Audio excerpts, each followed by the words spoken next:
Have you ever wondered why birds can sit on electricity, wires, without getting electrocuted?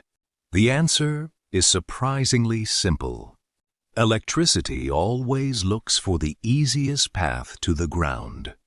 When a bird sits on just one power line, both of its feet are at the same electrical voltage. So electricity has no reason to flow through its body. But if the bird touched another wire with a different voltage, or a power pole at the same time, electricity would flow through its body, and it could be electrocuted. That's why birds are safe on a single wire, but not if they create a path for the electricity.